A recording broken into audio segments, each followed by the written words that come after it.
प्रमुख ज्यांचं मार्गदर्शन ऐकण्यासाठी थांबलेलं होते महाराष्ट्राचे सन्माननीय मुख्यमंत्री देवेंद्रजी फडणवीस साहेबांना मी विनंती करतो की आपण या ठिकाणी कार्यक्रमाला संबोधित करावं।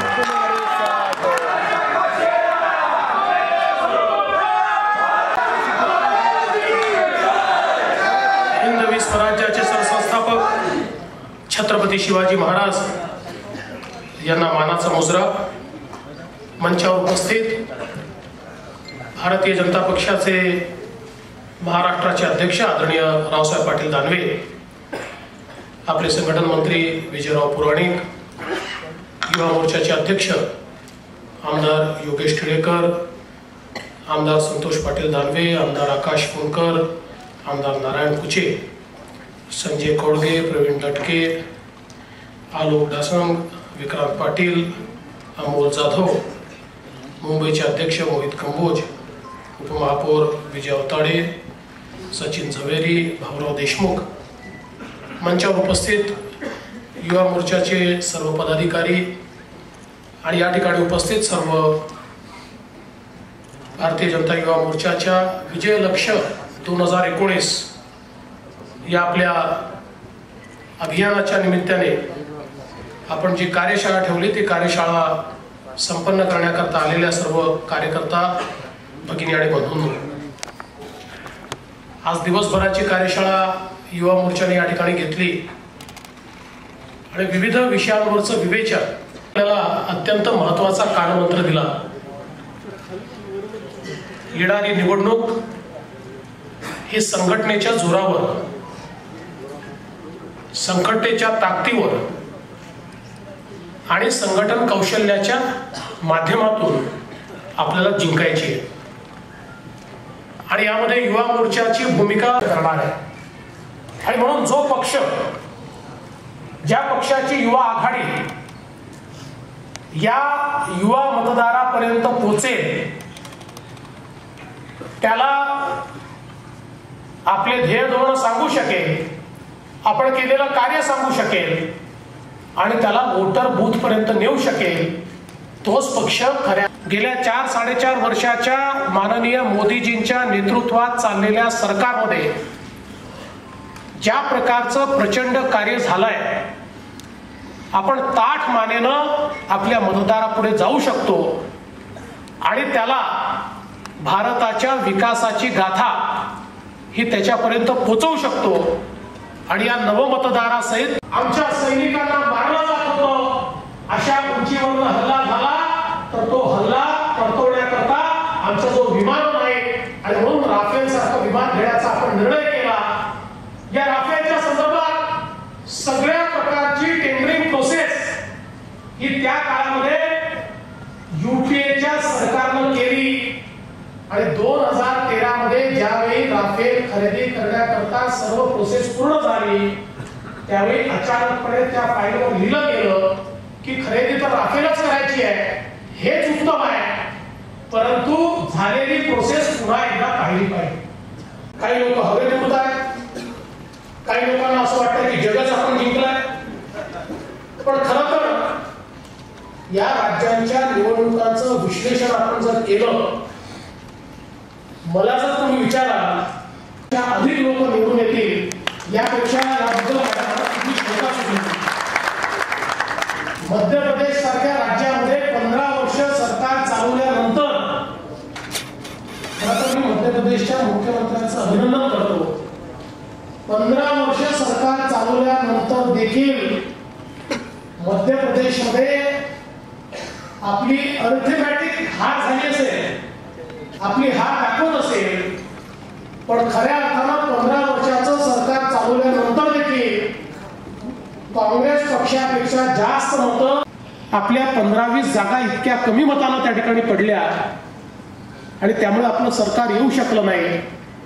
पण आजपर्यंत जर आपण बघितलं 15 वर्षानंतर एखाद्या सरकारमध्ये ज्यावेळेस लोक निवडणुकीला सामोरं जातात धुळधाड झालेली आपण बघतो, पण या ठिकाणी मात्र तसं झालेलं नाही। ज्या राजस्थानमध्ये भारतीय जनता पक्षाच्या 25-30 जागा देखील येणार नाहीत असं सांगितलं जात होतं, त्या राजस्थानमध्ये काँग्रेस आणि भारतीय जनता पक्षाच्या मतांमध्ये 0.5% देखील कमी फरक आहे, 0.5% देखील कमी.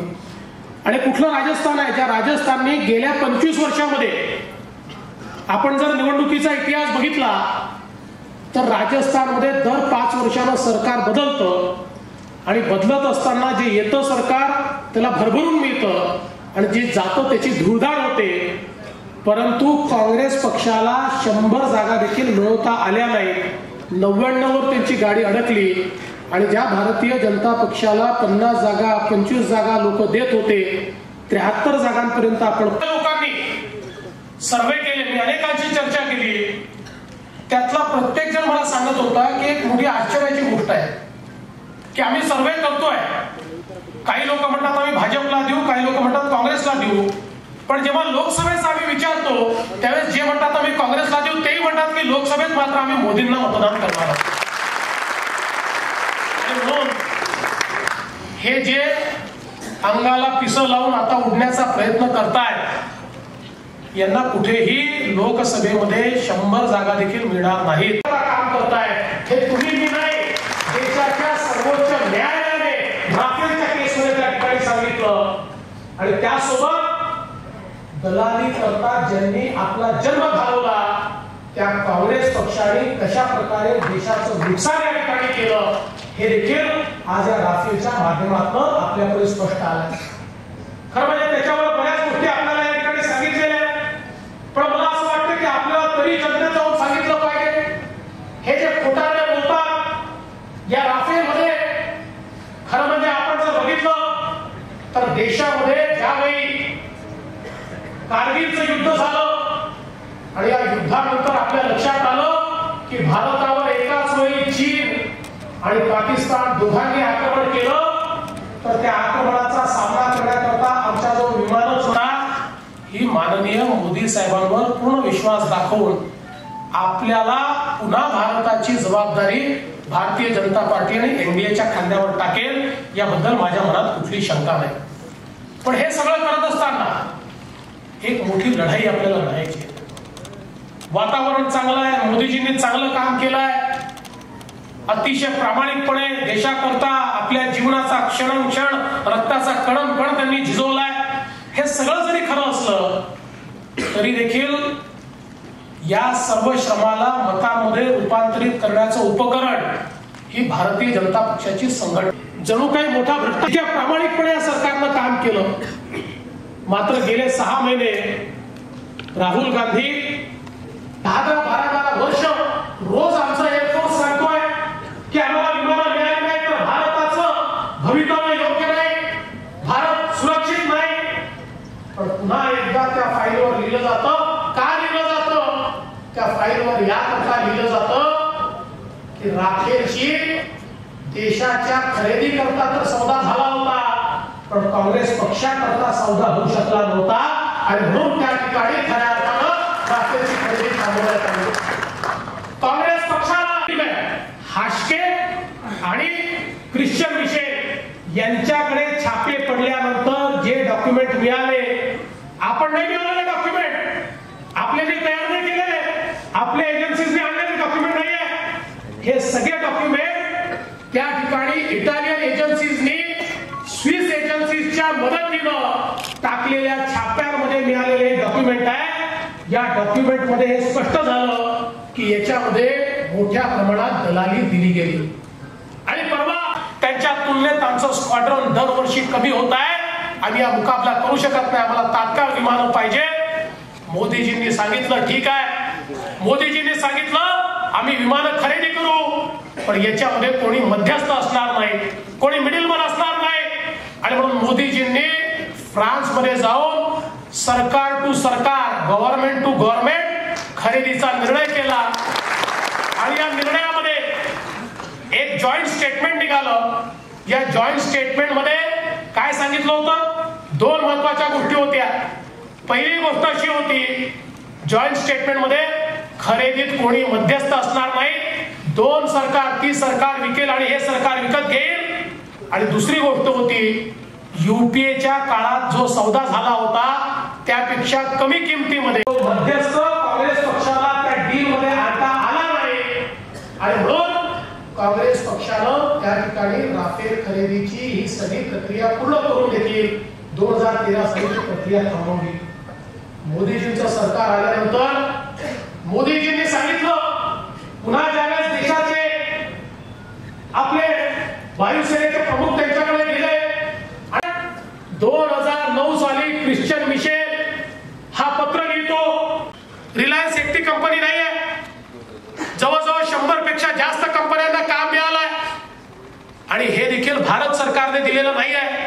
या 100 कंपन्यांची निवड ही डसॉल्ट एव्हिएशन जी राफेल बनवते त्या कंपनीने केली आहे. आणि याच्यामध्ये अगदी जास्तीत जास्त जरी एखाद्या कंपनीला काम मिळालं तरी 300, 400, 500 कोटीच्या वर ते काम मिळणार नाही आहे. मात्र या ठिकाणी राहुल गांधी रोज सांगतात 1,30,000 कोटी रुपयाचं काम रिलायन्सला दिलं. खरं म्हणजे ते डसॉल्टने दिलं आणि 600-700 कोटीपेक्षा ते जास्त नाही. आणि अशा 100 पेक्षा जास्त कंपन्या आहेत ज्या त्यांनी निवडलेल्या आहेत. हे देखील सुप्रीम कोर्टाच्या आदेशामध्ये अतिशय स्पष्टपणे लिहिलेलं आहे. तिसरं खोटं त्यांनी काय सांगितलं? त्यांनी सांगितलं की हे सगळं काम सरकारी कंपनी HAL ला का देण्यात आलं नाही. त्याही संदर्भात सुप्रीम कोर्ट आदेशामध्ये अतिशय स्पष्टपणे हा टाकण्यात आला आणि त्याचं निगोसिएशन सुरू झालं. त्यावेळी निगोसिएशन मध्ये त्या ठिकाणी डसॉल्ट एव्हिएशननी म्हणजे राफेल बनवणाऱ्या कंपनीने सांगितलं की जर HAL ला काम दिलं तर लागणारा वेळ हा 2.7 टाइम्स म्हणजे 3 पटीनं वाढेल आणि किंमत देखील जे मॅन अवरची किंमत आहे हे विमानं भारताला मिळतील. आणि या आधारावर पुढची सगळी कारवाई झाली. आणि खऱ्या अर्थानं काल देखील संसदेमध्ये अरुणजींनी सांगितलं की जर आपण केवळ विमानाची किंमत घेतली तर विमानाची किंमत 2008च्या UPAच्या किमतीपेक्षा 2016 साली मिळालेली आपल्याला जी किंमत आहे ती 9% कमी आहे. आणि जर सगळे शस्त्रास्त्र लावून किंमतीचा विचार केला तर UPAने जो सौदा केला होता त्यापेक्षा 20% कमी किमतीनं आपला सौदा झाला. आणि ज्यावेळेस सुप्रीम कोर्टामध्ये केस गेली, सुप्रीम कोर्टानं आपल्या जजमेंटच्या पॅरेग्राफ 26 मध्ये सांगितलं की आम्हाला किंमत पाहण्याची आवश्यकता नाही, पण तरी देखील आमचं मानसिक समाधान झालं पाहिजे. आमचा कॉन्शियसनेस आम्हाला असं सांगतो की एकदा किंमत UPAच्या सरकारपेक्षा चांगल्या किमतीमध्ये, कमी किमतीमध्ये ही राफेलची विमानं भारताला मिळाली. याच्यावर सुप्रीम कोर्टानं या ठिकाणी शिक्कामोर्तब केला. निर्णय झाला की HAL ला हे काम देता येत नाही, हे सुप्रीम कोर्टाने नमूद केलंय. आणि भारताला कमी किमतीमध्ये आणि तात्काळ ही विमानं पाहिजे होती आणि त्यामुळे त्याच वेळेस HAL सोबतचा सौदा UPAच्या काळातच होऊ शकला नाही. कारण मॅन अवरची किंमत 2.7 टाइम्स म्हणजे जवळजवळ 3 टाइम्स त्या ठिकाणी जास्त जात होती. आणि म्हणून हे सगळं जे खोटं या ठिकाणी राहुल गांधींनी सांगितलं, सुप्रीम कोर्टाच्या निर्णयाने त्याचा पर्दाफाश झाला. आणि म्हणून आता आपल्याला देखील लोकांमध्ये गेलं पाहिजे आणि हे सांगितलं पाहिजे हे राफेल राफेल म्हणून का ओरडत होते. हे याकरता ओरडत होते की यांना हे माहिती होतं की अगस्टा वेस्टलँड मधला यांचा घोटाळा बाहेर येतोय. आपल्याला माहिती आहे की सैन्य कधी कधी कव्हर फायरिंग करतं. कव्हर फायरिंगचा अर्थ काय असतो? समोरच्यावर फायरिंग नसतं तर मागचे लोक पुढे जाऊ शकले पाहिजे म्हणून कव्हर फायरिंग केलं जातं. अनेक वेळा सीमा पार करायची असेल तर कव्हर फायरिंग केलं जातं, म्हणजे त्या फायरिंगकडे लोकांचं लक्ष असतं आणि दुसरे लोक सीमा पार करतात. काँग्रेसनं राफेलच्या माध्यमातून कव्हर फायरिंग करायचा प्रयत्न केला कारण त्यांना माहिती होतं की अगस्टा वेस्टलँड मध्ये त्यांच्या दलालीची पोल या ठिकाणी उघडणार आहे. पण सुप्रीम कोर्टानं राफेलला तर क्लीन चिट दिली, पण अगस्टा वेस्टलँड मध्ये त्यांच्या दलालीची पोल उघडली. आणि त्या ठिकाणी ख्रिश्चन मिशेल जो यातला मध्ये ज्या ज्या गोष्टी उघडकीस आल्या, खरं म्हणजे अगस्टा वेस्टलँड ही हेलिकॉप्टर ज्यावेळेस विकत घेण्याचा निर्णय UPAच्या सरकारनं केला आणि 2009 साली त्या ठिकाणी इटालीमध्ये या डील मध्ये मोठ्या प्रमाणात भ्रष्टाचार झाला नाही, म्हणजे देशाच्या खरेदीमध्ये इतकं मोठं पेनिट्रेशन हे या दलालांना देण्याचं काम हे त्यावेळच्या काँग्रेसच्या सरकारनं केलं होतं. आणि मग 2013 मध्ये यांना सजा झाल्याबरोबर युपीएच्या सरकारनं तो कॉन्ट्रॅक्ट रद्द केला. तोपर्यंत 3 हेलिकॉप्टर आपल्याकडे आले होते. पण 2008 साली पाठवलेलं पत्र आहे, हे आम्ही नाही तयार केलं. हे सरकार 2008 सालामध्ये प्रवेश करून परकाया प्रवेशात असं पत्र पाठवू शकत नाही. आमच्या एजन्सीने आणलेलं नाही. हे पत्र त्यांच्या एजन्सीनी जप्त केलेल्या पत्र व्यवहारामध्ये आणि तिथल्या कोर्टात ज्यावेळेस त्यांना सजा झाली, ती सजा होत असताना जे पुरावे दिले त्या पुराव्यांमध्ये हे पत्र आहे. दुसरं पत्र काय आहे? दुसरं पत्र असं आहे की MI8 मध्ये सोनिया गांधी बसणार नाही, कारण आपली जी अगस्टा वेस्टलँडची डील आहे त्या डीलचं प्रमुख पद हेच त्यांच्याकडे, अगुवाई त्याची सोनिया गांधी करतायत. हे देखील दुसरं पत्र आहे. आणि असा मोठा पत्र व्यवहार आहे. हायकोर्टामध्ये तिथल्या ज्यावेळेस झाला त्यावेळेस हायकोर्टाने आपल्या 2013 सालच्या निर्णयामध्ये नमूद केलं आहे की आम्हाला दुःख वाटतं की भारत सरकारनं या संदर्भातले पुरावे आम्हाला जाणीवपूर्वक दिले नाही. म्हणजे त्यावेळेस सरकार युपीएचं होतं आणि त्यावेळेच्या सरकारला माहिती होतं की सगळे पुरावे जर दिले तर काँग्रेस पार्टीला मिळालेल्या दलालीचा एक एक पैसा हा या निर्णयामध्ये येईल. आणि म्हणून आपल्या इथले कागदपत्र देखील जाऊ दिले नाही. एवढंच नाही आहे तर याच्यामध्ये दलाली देखील ठरली होती. 52% दलाली काँग्रेस पक्षाला, 27% दलाली ही एअरफोर्सच्या अधिकाऱ्यांना आणि जवळजवळ तेवढीच 25% दलाली ही जे तिथले बाबू आहेत त्या बाबूंना. अशा प्रकारे त्याचे हिस्से वाटे झाले होते देखील त्या निर्णयामध्ये स्पष्ट येत आहे. आणि हेच काँग्रेसचे लोक बोफोर्स मध्ये दलाली खातात, पाणबुडीमध्ये दलाली खातात, अगस्टा वेस्टलँडमध्ये दलाली खातात. आणि ते मात्र ज्या मोदींनी या ठिकाणी नंतर देखील कमी पैशामध्ये त्या ठिकाणी विमान विकत घेतलं आणि ज्यांना सुप्रीम कोर्टानं क्लीन चिट दिली त्या मोदींवर आरोप करतात. खऱ्या अर्थानं या देशामध्ये दलाल कोणी असेल तर ती काँग्रेस पार्टी आहे. त्या काँग्रेसला सौदा करण्याचं काम केलं आहे आणि म्हणून यांना तोंड दाखवायला जागा आता उरणार नाही, ही अवस्था आहे. मित्रांनो, माझी तुम्हाला विनंती आहे, युवा वर्गामध्ये जाऊन सांगितलं पाहिजे हे दलाल जर पुन्हा निवडून आले तर या देशाच्या संरक्षणाचा सौदा केल्याशिवाय राहणार नाही. यांना देश नाही, मातृभूमी नाही, यांना केवळ पैसा माहिती आहे, माल माहिती आहे, पैशाच्या पलीकडे पाहू शकत नाही. आणि म्हणून अशा दलालांच्या हाती आता हा देश देता येणार नाही. ज्या माणसानं कणखरपणे पाकिस्तान असो की चीन यांना ठणकावून सांगितलं आमच्या देशामध्ये प्रवेश कराल तर खबरदार, तुमच्या देशात येऊन तुमच्या चिंधड्या विरोध दाखव.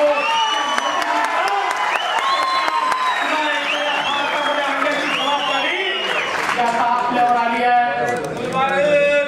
गरीब माणसाकरता काम करणारं सरकार. या देशामध्ये जास्त परिवारांना घर देणारे मोदीजी, 5 कोटीपेक्षा जास्त शौचालय या ठिकाणी देणारे मोदीजी, 4 कोटी ज्या घरांमध्ये विजेचं कनेक्शन नव्हतं त्यांना वीज देणारे मोदीजी, ज्या गावांमध्ये वीज पोहोचली नव्हती त्या गाव योजना जर आपण बघितली तर गरिबांकरता काम करणारे मोदीजींचं सरकार 70 वर्षामध्ये केवळ बाता मारणारं काँग्रेस आणि जमिनीवर डिलिव्हर करणारं मोदीजींचं सरकार याची तुलनाच होऊ शकत नाही. म्हणून आज आपल्यावर महत्वाची जबाबदारी जर काही असेल तर प्रत्येक लाभार्थ्यापर्यंत आपल्याला पोहोचायचं आहे. लाभार्थ्याला सांगायचं आहे तुला जो लाभ मिळतोय. महाराष्ट्रातल्या बेनिफिशियरीशी चर्चा केली. त्यांच्याशी चर्चा करताना माझ्या डोळ्यात पाणी आलं. काय एकेकाची भावना होती. आम्हाला जन्मात वाटलं नव्हतं की आमचं स्वतःचं घर होईल. मोदी साहेबांमुळे आज आम्ही आमच्या घरात राहायला गेलो. हे सांगणारे एका समाजाचे लोक नव्हते. एक केलेला विकास आहे, हे मोदीजींनी केलेलं परिवर्तन आहे. केंद्र सरकार असो, राज्य सरकार असो, खऱ्या अर्थानं ज्या योजना आपण आणल्या या महाराष्ट्रामध्ये आपण सातत्याने शेतकऱ्याच्या पाठीशी उभं राहिलो. गेल्या 3.5-4 वर्षामध्ये 50,000 कोटी रुपये थेट मदत शेतकऱ्यांना करणारं देशातलं राज्य जर कुठलं असेल तर ते आपलं महाराष्ट्राचं राज्य आहे. आज इतक्या मोठ्या प्रमाणात विविध योजनांच्या माध्यमातून खऱ्या अर्थानं सर्वसामान्यांच्या जीवनामध्ये परिवर्तन करण्याचं काम आपण करतोय. तर आपलं सरकार आणि येणारच आहे. त्यामुळे हे सरकार निश्चितपणे या 21व्या शतकातला जो भारत आहे तो भारत तयार केल्याशिवाय राहणार नाही. आज खऱ्या अर्थानं आम्हाला प्रश्न विचारला जात होता, तुमच्या सरकारनं रोजगार किती तयार केला, रोजगार किती तयार केला. परवाच EPFOने आकडेवारी घोषित केली. आकडेवारी वेगवेगळ्या प्रकारे आपल्याला त्या ठिकाणी कोलेक्ट करावी लागते, पण आपण इतर सगळी आकडेवारी त्या ठिकाणी एकत्रित केली तर 1.5 कोटीपेक्षा जास्त लोकांना रोजगार या देशात या ठिकाणी मिळालाय. पण मला त्याहीपेक्षा आनंद आपल्याला सांगताना वाटतो, देशामध्ये EPFOने जी आकडेवारी घोषित केली त्या आकडेवारीमध्ये एकट्या महाराष्ट्रामध्ये 25% रोजगार देशातला हा महाराष्ट्रात तयार झालाय. EPFOची आकडेवारी या ठिकाणी सांगते. 10 कोटी लोकांना मुद्राच्या माध्यमातून त्या ठिकाणी लोन मिळालंय. एकट्या महाराष्ट्रामध्ये 1,10,00,000 लोकांना मुद्राचं लोन त्या ठिकाणी मिळालंय. त्यामुळे रोजगार असो, स्वयंरोजगार असो, या क्षेत्रात देखील जुन्या सरकारशी तुलना केली तर दुपटीपेक्षा जास्त काम हे आपल्या सरकारनं या ठिकाणी केलं आहे. आणि म्हणून मी युवा मोर्चाला आव्हान करण्याकरता आलो आहे. आता खऱ्या अर्थानं जनतेत जाण्याची वेळ आहे. मी आपलं अभिनंदन करेन. CM चषक हे आपण देशाच्या कुठल्याही राज्यामध्ये किंवा संपूर्ण देशामध्ये एका टुर्नामेंटमध्ये 43 लाख लोकांचं रजिस्ट्रेशन उद्या इतिहासात झालेलं नाही. एक नवीन रेकॉर्ड तुम्ही तयार केला आणि या माध्यमात तुमच्या संपर्कात आले आहेत, जे मैदानावर तुमच्यासोबत खेळले आहेत, यांना आपल्या संपर्कात ठेवा. ही खऱ्या अर्थानं आपल्या संपर्कातनं आपल्याला भविष्यामध्ये कामी येणारी अशा प्रकारच्या बुकच्या खाली पेज प्रमुखापर्यंत आता चालू आहे. त्यामुळे पेज प्रमुखापर्यंतची रचना पूर्णपणे लावून त्यातनं प्रत्येक लाभार्थी आणि प्रत्येक व्यक्तीपर्यंत पोहोचून या सरकारनं काय केलंय, त्यांना काय लाभ दिलाय, या सगळ्या गोष्टी जर आपण पोहोचवल्या, मी विश्वासानं सांगतो मागील इलेक्शन पेक्षा देखील जास्त जागा घेऊन भारतीय जनता पार्टीकडे NDAचं सरकार या देशात येईल. आणि त्याकरता आपण सगळ्यांनी या ठिकाणी सज्ज व्हावं. इथनं एक नवीन विश्वास घेऊन एक फळी भारतीय जनता पक्षाचं उपकरण म्हणून शेवटच्या माणसापर्यंत पोहोचवून मोदीजींच्या नेतृत्वामध्ये 21व्या शतकातला जो सक्षम भारत आहे तो तयार करण्यामध्ये आपलं योगदान द्यावं एवढीच विनंती करतो आणि माझं बोलणं संपवतो. जय हिंद, जय महाराष्ट्र.